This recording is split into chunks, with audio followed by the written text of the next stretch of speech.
Hello বন্ধুরা, welcome back to my channel. তো বন্ধুরা, অনেক লেট হয়ে গেল ভিডিও দেওয়ার জন্য, কারণ তোমরা জানো যে আমার ভাই যে ফোনটা থেকে আমি ভিডিও বানাতাম সে ফোনটা একটু প্রবলেম হয়ে গেছে।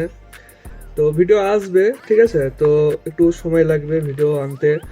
তো বন্ধুরা, নতুন সেট আপ তোমাদের কেমন লাগছে অবশ্যই জানিও। ব্যাকগ্রাউন্ডটা ঠিক আছে, নতুনভাবে ট্রাই করলাম, অবশ্যই কমেন্টে জানাবে যে ব্যাকগ্রাউন্ডটা তোমাদের কেমন লাগছে।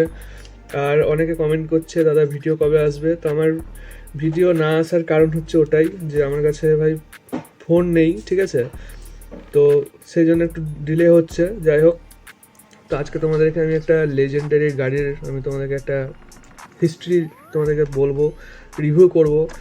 তো মাজদা 787B এই গাড়িটা আমি অনেকদিন আগে কিনেছিলাম। তো এটা 25-এরই, অনেকদিন আগে আমি নিয়েছিলাম। তো এই গাড়িটার ভিডিও আমার বানানো হয়নি, ঠিক আছে। তো এখানে তোমরা দেখতে পাবে, তোমাদের এমআরপিটা দেখো, এখানে এমআরপিটা দেখো 179 এমআরপি আছে, কারণ এটা পুরনো কাস্টিং, ঠিক আছে, 2025-এর। তো এখন যেগুলো আসছে ওগুলো 169 করে আসছে। তো তোমরা যারা কালেক্ট করো তারা জানোই। তো এটা আমি ফার্স্ট ক্রাই থেকে নিয়েছিলাম, অনেকদিন আগে এসেছিলো, পেয়েছিলাম। এটা মাজদা 787B।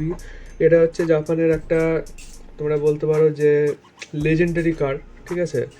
যখন তোমার V12 ছিল না বা V8 ছিল না, তার আগে আসতে হচ্ছে 787B ইঞ্জিন, যে ইঞ্জিনটা এত পাওয়ারফুল ছিল, ঠিক আছে, 1971 সালে।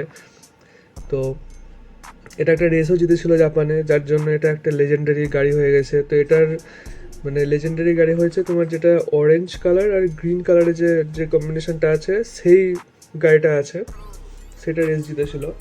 তো যাই হোক, তো বন্ধুরা চলো এটা আমরা রিভিউ করি। তোমরা যারা চ্যানেলে নতুন আছো অবশ্যই সাবস্ক্রাইব করে নাও, সাবস্ক্রাইব করে লাইক কমেন্ট করে দাও। তোমাদের লাইক কমেন্ট করোই, তো আরও বেশি বেশি করে করো, যাতে আমি একটু মোটিভেশন হই, ঠিক আছে, মোটিভেট হই। যাই হোক, তো এটা হচ্ছে দেখো, এটা হচ্ছে কার্ড, ঠিক আছে। গাড়িটা পুরো হোয়াইট কালারের মধ্যে আছে, এখানে মেটেলের ব্র্যান্ডিং করা আছে। এখানে দেখো মাজদা 787B, এখানে মাজদার যে গাড়িটার লোগো। পিছনে পিছনে তোমার এখানে আছে, তোমার হচ্ছে এমআরপি, কিছু ডিটেলস দেওয়া আছে এখানে। তো চলো ডাইরেক্ট আনকাট করি, আনকাট করে তোমাদেরকে ডাইরেক্ট দেখাই। তো এটা আমি আগে থেকে কাট করে রেখেছিলাম।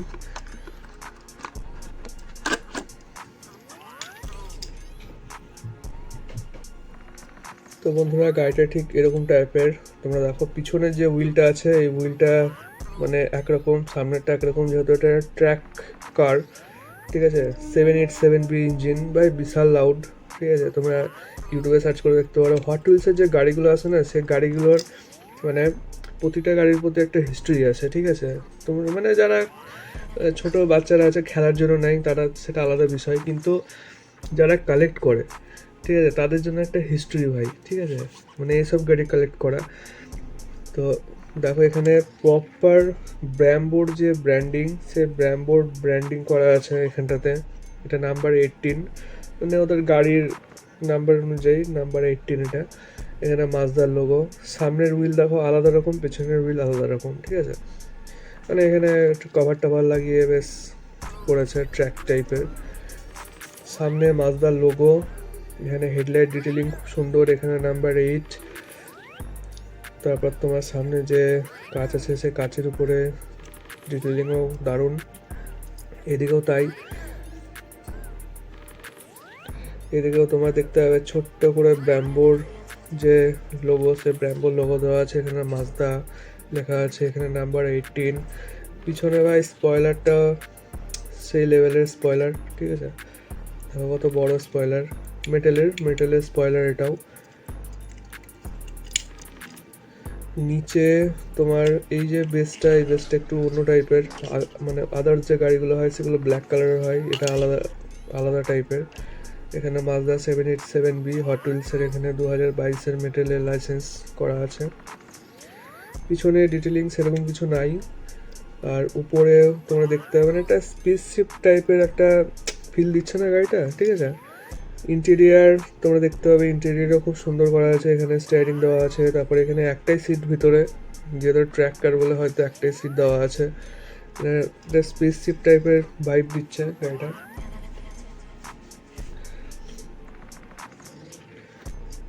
লুকস ঠিক এরকম। এই গাড়িটা ভাই যখন মানে এসেছিলো তখন বিশাল ফেমাস হয়েছিল এই গাড়িটা, ঠিক আছে। এখনও তোমরা মানে আদার্স যে কোম্পানির একটা এসেছিলো মনে হয় পপ রেসেরই হবে, যেটা তোমার পিছনের এটা খোলা যাচ্ছিলো, এটা খোলা যাচ্ছিলো, তো ইঞ্জিনটা দেখা যাচ্ছিলো 787B ইঞ্জিন, মানে V12 বা V8 আসার আগে যে ইঞ্জিনটা, সেই ইঞ্জিনটা দেখা যাচ্ছিলো। তো বন্ধুরা এই হচ্ছে ভিডিওটা তোমাদের কেমন লাগলো অবশ্যই কিন্তু কমেন্টে জানাবে, ব্যাকগ্রাউন্ডটা কেমন লাগছে সেটাও জানাবে, আর চ্যানেলে যারা নতুন আছে অবশ্যই সাবস্ক্রাইব করে নাও, ভিডিও আরও আসবে, ঠিক আছে। তো ততক্ষণ সবাই ভালো থেকো, আর কমেন্ট করে দাও, অবশ্যই কমেন্ট করো আর সাবস্ক্রাইব করো। চলো টাটা।